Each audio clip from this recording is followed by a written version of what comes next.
Hi everyone, it's Don and I hope you're having a fantastic day. Well, some people in Mount Pleasant, South Carolina were hoping that they would be the new destination for cruises, and well, I wouldn't hold your breath according to the town council meeting that just happened. We have a brand new cruise port on the Alaska agenda. Just brand new, very first time a cruise ship has ever stopped there. We have Princess Cruise Line setting up a total eclipse of the heart. Well, a total eclipse of the cruise, shall we say. Everyone was so excited when the eclipse happened this year. Well, guess what? In 2026, there's going to be another one. And Princess is going to sail the Mediterranean so you can see the total eclipse out at sea. And finally, we have British Virgin Islands is a little upset with a cruise line for canceling months of cruising on one ship.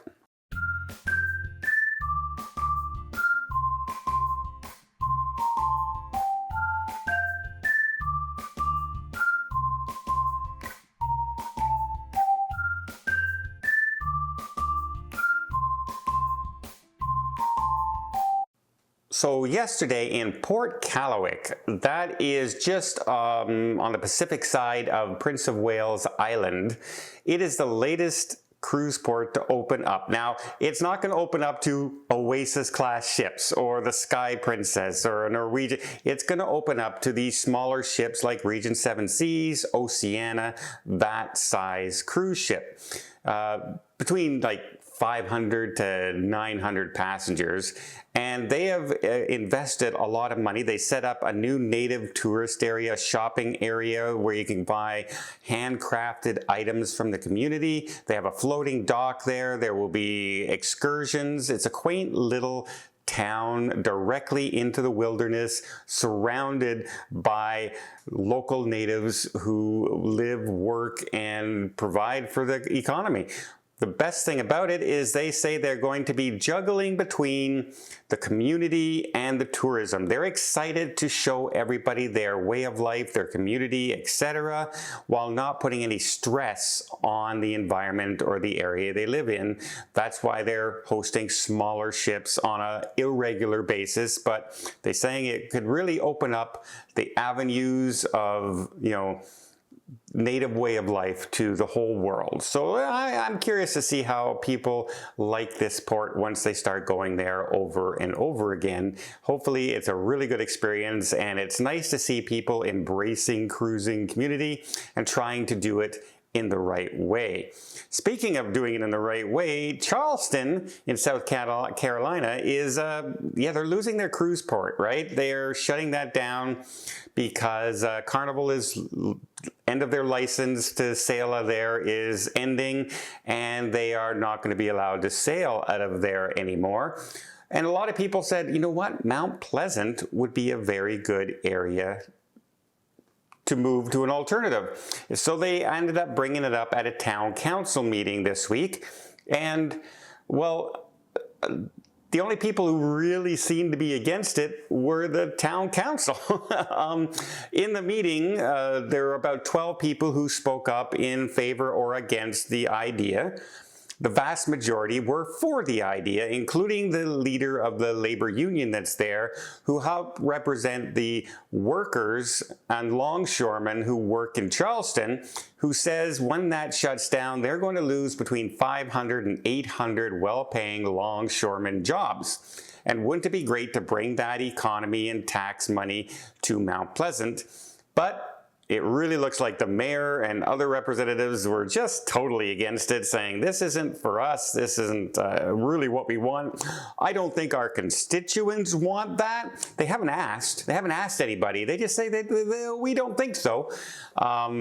In fact, out of the people that are there, almost everyone was in favor of this decision happening. But it doesn't really look. Now, they did say they're going to move it on and to the Port Authority and ask their opinion of it.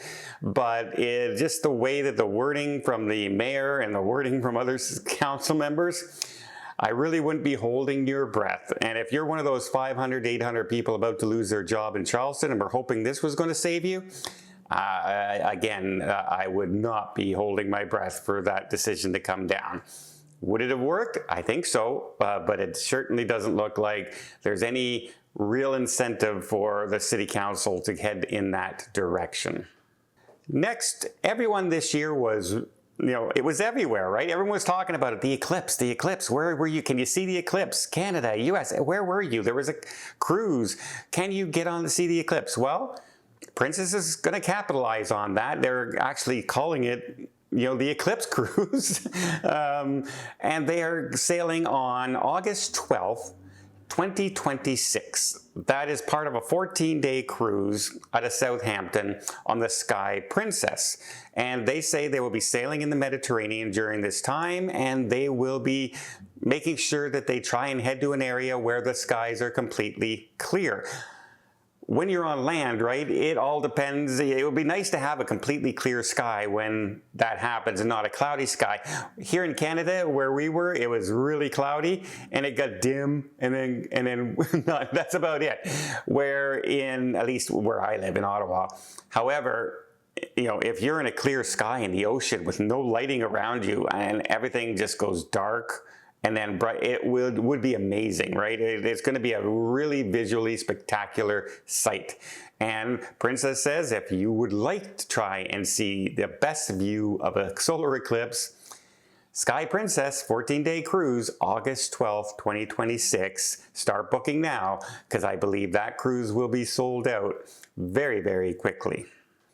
Next, let's talk about the British Virgin Islands, who are really upset with Norwegian Cruise Line. But before I get there, let me just invite you to hit that subscribe button if you haven't done so already. If you want to keep up to date with everything going on in cruising, all the way up to, solar eclipse cruises, angry ports, what's going on with the new ships, possible new cruise ports, all the things that happen for possible cruising, not to mention tips and tricks that might just save you some money and make your next cruise just a little bit easier. I hope to entertain you, I hope to keep you informed, and I hope you'll follow us here on the channel. It really does help when you hit that subscribe button, hit the like button, and hey, leave a comment. I really do appreciate it. Okay, let's talk about the British Virgin Islands. Well, apparently, the NCL breakaway has had several calls to the British Virgin Islands cancelled between May and June. May 16th, 23rd, 30th, as well as June 20th and June 27th. And Norwegian is saying because of recent passenger feedback as well as fuel optimization. Okay, which of those two do you think were the bigger decision? Do you think it was passengers saying, you know what, we don't want to go to the British Virgin Islands anymore? Or do you think it was, hey, we can save some money by not going there and traveling to a closer destination? Which one of those things do you think had the bigger impact? And British Virgin Islands is saying the same thing. They're saying that usually in the wintertime is when they get most of their traffic, right? Most people like to go sail in the Caribbean in warmer climate, during the warmer climates in the wintertime when it's cold. Canadians love to head down into the Caribbean, right? People New York, Chicago, we love to head down there and get the warm weather. Well, they're saying, well, if you don't think coming now is good, why do you think coming then is good? Is it just because of the fuel optimization? And they're saying when the cruise lines do this, it causes a lot of problems because they count on these ships during the slower seasons for the tourism. It brings in dollars to the restaurants, taxi drivers rely on it, all the different transportation, bus drivers, etc., all rely on these cruise ships. And canceling over 20,000 passengers in 2 months can really affect the local economy around that cruise destination in the British Virgin Islands. So they're not happy. They're not happy with that. And again, it's one of those things where, is it really people don't want to go there? Or is it really the cruise line just trying to save money on fuel? And I'll leave that up to you guys. What do you guys think? Leave a comment down below. Do you think it was money? Or do you think it was feedback, or do you really believe it was both? People really didn't want to go to the British Virgin Islands in May and June. They're okay the rest of the year, just not May and June. Well, I hope you appreciate this video. If you did, please give it a thumbs up. Want to see more tips, more tricks, more travel vlogs from around the world? Hit that subscribe button. Till next time, have yourself a safe and a great vacation.